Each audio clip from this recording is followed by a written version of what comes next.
നമ്മുടെ വഞ്ചിയിൽ 5 പേരുണ്ടായിരുന്നു, ഒരാൾ മാത്രം മിസ്സിങ്ങാണ്.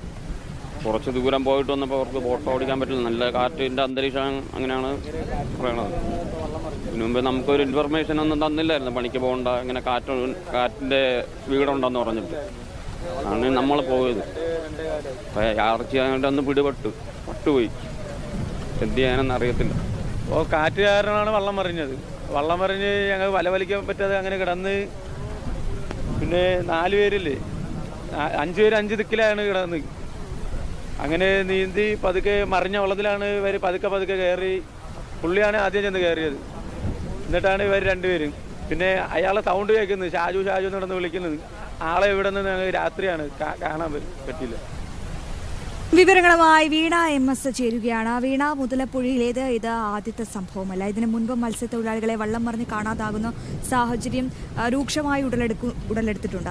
അപ്പോഴൊന്നും ഒരു ചെറുവിരൽ പോലും അനക്കാൻ ഇവിടുത്തെ അധികൃതർ തയ്യാറായിട്ടില്ല. ഇപ്പോഴും ആ മത്സ്യത്തൊഴിലാളികൾ മുന്നോട്ട് വയ്ക്കുന്ന ആരോപണം, തങ്ങളിൽ ഒരുവനെ കാണാതായിട്ട് കൃത്യമായ നിർദ്ദേശം അല്ലെങ്കിൽ കൃത്യമായ കാര്യങ്ങൾ പറഞ്ഞിട്ട് പോലും ബന്ധപ്പെട്ട അധികൃതർ തിരച്ചിൽ വളരെ വൈകിപ്പിക്കുന്നു എന്നാണ്.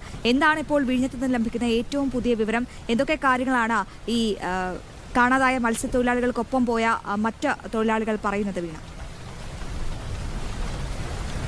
അശ്വതി, കഴിഞ്ഞ ദിവസം 2 മണിക്ക് മത്സ്യബന്ധനത്തിനായി പോയ 5 അംഗ സംഘത്തിലെ ഒരാളെയാണ് കാണാതായിരിക്കുന്നത് എന്നുള്ളതാണ്. അവർ 2 മണിക്കാണ് ഇവിടെ നിന്ന് മത്സ്യബന്ധനത്തിനായി പോകുന്നത്. നമ്മളിപ്പോൾ തീരത്ത് കാണുന്ന ഈ കാലാവസ്ഥയല്ല എന്നുള്ളതാണ്. ഉൾക്കടലിലേക്ക് പോകുമ്പോൾ അതിശക്തമായ കാറ്റ്, അപ്പോൾ തന്നെ കടലിന്റെ സ്വഭാവം പെട്ടെന്ന് മറിയുന്നത് അത് പ്രതീക്ഷിക്കുന്നതിലും അപ്പുറമാണ്. പ്രത്യേകിച്ച് ഒന്നും ചെയ്യാൻ കഴിയാത്ത സാഹചര്യം. കണ്ണടച്ച് തുറക്കുന്ന നിമിഷങ്ങൾക്കുള്ളിൽ തന്നെയാണ് അവർ പോയ യാനം മറിഞ്ഞതും. ഒപ്പം തന്നെ ആ യാനത്തിന് മുകളിൽ കയറിയിരുന്നാണ് അവർ പുലരുവോളം സമയം ചിലവിട്ടതെന്നാണ് അവർ വ്യക്തമാക്കുന്നത്.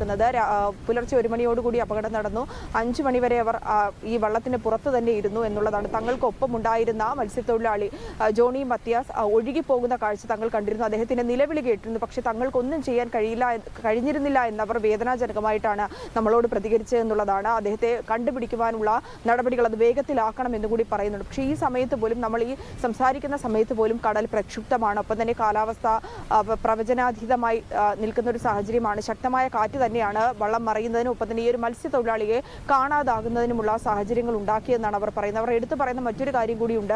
തങ്ങൾക്ക് അത്തരത്തിലൊരു അറിയിപ്പ് കിട്ടിയിരുന്നില്ല, ഇന്ന് മത്സ്യബന്ധനത്തിന് പോകരുതെന്നുള്ളൊരു അറിയിപ്പ് കിട്ടിയിരുന്നില്ല. അത്തരത്തിൽ അറിയിപ്പ് ലഭിച്ചിരുന്നെങ്കിൽ അവർ ഒരിക്കലും പോകില്ലായിരുന്നു എന്നുകൂടി പറയുന്നുണ്ട്. അദ്ദേഹത്തെ കണ്ടെത്തണം എന്നുള്ളൊരു ആവശ്യം കൂടി പങ്കുവെക്കുന്നുണ്ട്. 10 പേരെയാണ് ആദ്യം കാണാതായെന്നുള്ള വിവരങ്ങളാണ് പുറത്തു വന്നത്. പക്ഷേ കഴിഞ്ഞ ദിവസം വൈകിട്ടും ഉച്ചയ്ക്കും ഒപ്പം തന്നെ പുലർച്ചെയായി പോയവരെയും തിരിച്ച് എത്തിയിട്ടുണ്ട്. ഈ ഇദ്ദേഹത്തെ മാത്രമാണ്, ജോണി മത്തിയാസിനെ മാത്രമാണ് ഇനി കണ്ടെത്താനുള്ളത്. തിരച്ചിൽ ആരംഭിച്ചിരിക്കുകയാണ്. അശ്വതി, തീർച്ചയായും വീണ, തിരച്ചിൽ ഇപ്പോൾ ഒടുവിൽ ആരംഭിച്ചിരിക്കുകയാണെന്നുള്ള ഏറ്റവും പ്രധാനപ്പെട്ട വിവരമാണ് വീണ വിഴിഞ്ഞത്ത് നിന്നും ഇപ്പോൾ പങ്കുവയ്ക്കുന്നത്.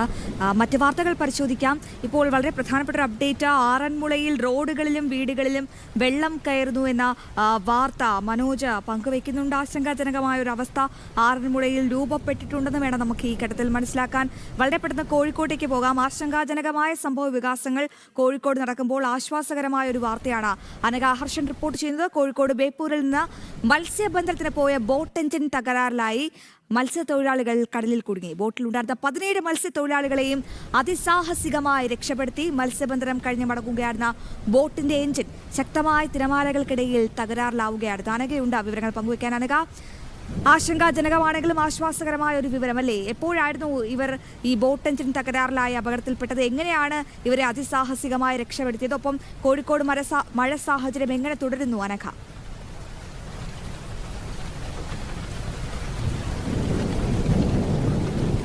അശ്വതി, കോഴിക്കോട് ജില്ലയെ സംബന്ധിച്ച് ഇന്നലെ രാത്രി മുതൽ ശക്തമായ മഴയായിരുന്നു ഈ ജില്ലകളിലെ വിവിധ ഭാഗങ്ങളിൽ ഉണ്ടായിരുന്നത്. മലയോര പ്രദേശങ്ങളിലൊക്കെ തന്നെ കനത്ത ജാഗ്രതാ നിർദ്ദേശം ജില്ലാ ഭരണകൂടമടക്കം നൽകിയിട്ടുണ്ട്. ഉരുൾപൊട്ടൽ ബാധിത പ്രദേശമായിട്ടുള്ള വിലങ്ങാടും കനത്ത ജാഗ്രതാ നിർദ്ദേശമാണ് നൽകിയിരിക്കുന്നത്.